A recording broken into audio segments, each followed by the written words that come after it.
Well, oil edged higher today after a volatile week. Brent trading above $64 a barrel after plunging more than 4% yesterday. Continued protests in Iran have led to disruptions in oil production and shipping, contributing to the drop in prices. Lauren, I want to bring you back in here to talk a little bit. Where do you see?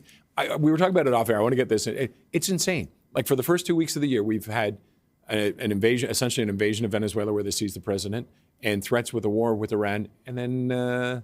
and seizing tankers. Yeah, and nothing's happened. I think people, not a full invasion, I shouldn't say that, but they did go in and seize the president. I think one thing for sure, no matter what the U.S. administration says anymore, people are just so used to all kinds of things coming out of there, they don't take a lot of it seriously. Second of all, the oil market fundamentals are not good. There is an oversupply of oil, and there is minimal uptick in demand.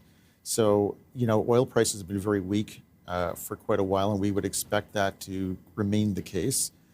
These, geopolitical issues can always have a huge impact, but at the present time, it doesn't look like the U.S. is going to go into Iran. And if they did, that would cause an uptick. But the fundamentals are not great.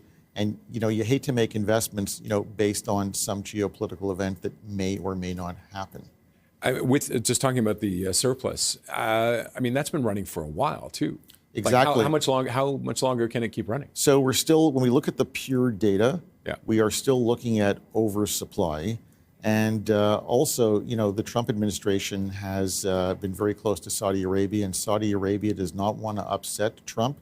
And with the midterms coming up, does not want to cut back on production, even though it's putting pressure on prices. All right, we're going to bring in Jeremy McCrea. He's the Managing Director in Energy Research at BMO Capital Markets. Jeremy, thanks very much for joining us. We were having some technical issues, but we've got those resolved, so I'm glad we can bring you into the conversation. Great, thanks for having me. Let's get your thoughts on where we stand right now with oil. I tell you, what a week to start the year. We got from one geopolitical event to another here, from Venezuela to Iran.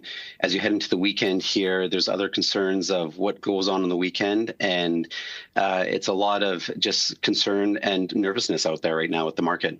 Okay, what concerns do you have for this weekend?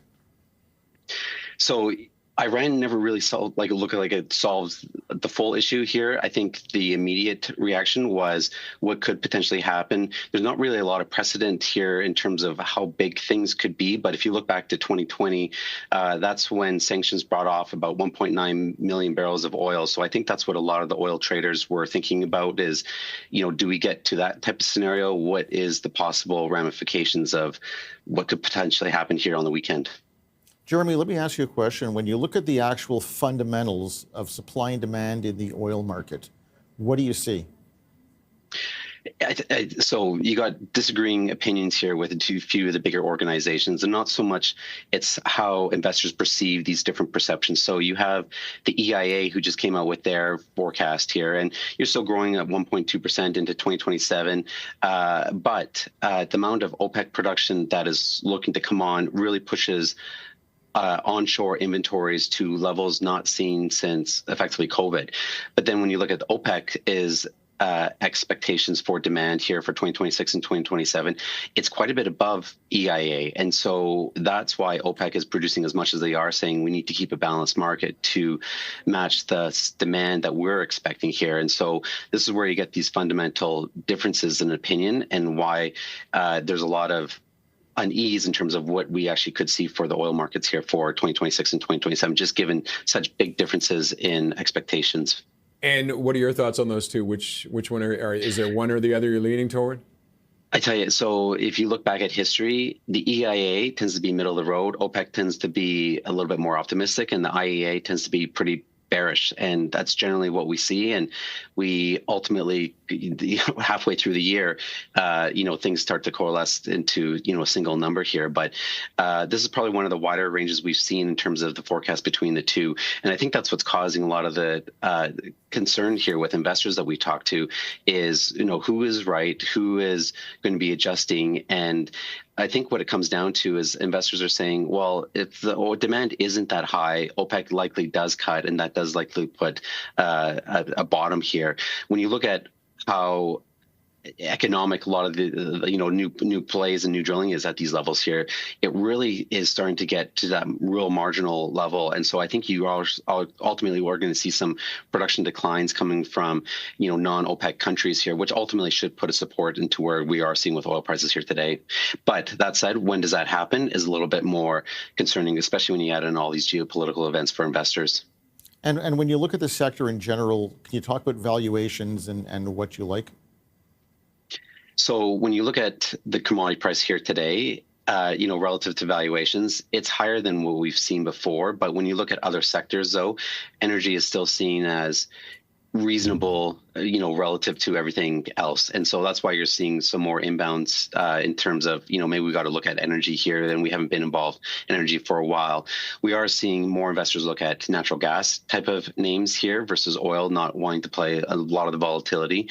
But what we've always told clients in this type of market, it's best to just stay safe here. So you look at royalty names. So Topaz and Prairie Sky would be two names we would highlight, but then also names that have a cash balance that are also in top tier play. So this is where the Clearwater operators look. Headwater is one of the pure play companies in there with a cash balance. So these are, some of the few names that we would highlight here with investors who are looking for a way to play the bridge into higher oil prices without taking on a lot of excess risk where the commodity prices today. And are we starting to get a better feel for what's the impact of Venezuela with Canada? And I guess this deal with China today, does that play into where oil might end up going from Alberta? It's funny, like every day there's a new headline here that makes investors bullish or concerned here. And so I think there's a lot of information coming out of Venezuela, and everyone's suddenly trying to become an expert here, saying, how realistic can we increase Venezuelan oil? And I don't think the reality is anybody really knows. It does sound like there's probably a couple 100,000 barrels that could come on much more quicker, and that's what's leading to the heavy oil differential widening a couple dollars here over the last week. But it's hard to see how much. It's not so much the near term. It's the expectation for growth coming out of Canada, what's the growth coming out of Venezuela, and these are knowns but unknown in terms of how quickly can this all come out, and that's what's causing some apprehension just with investors here in terms of when do we get involved and how big could this really be here in terms of the blowout that we could see for heavy oil. I don't think it's going to be as nearly as dire as everyone likely thinks, but this is talking about a year, 2 years from now, and I'm echoing some of the words that Exxon had just a few days ago here last week. Okay, Jeremy, thank you very much for joining us. We appreciate it. Thank you. Jeremy McCrea is Managing Director in Energy Research at BMO Capital Markets.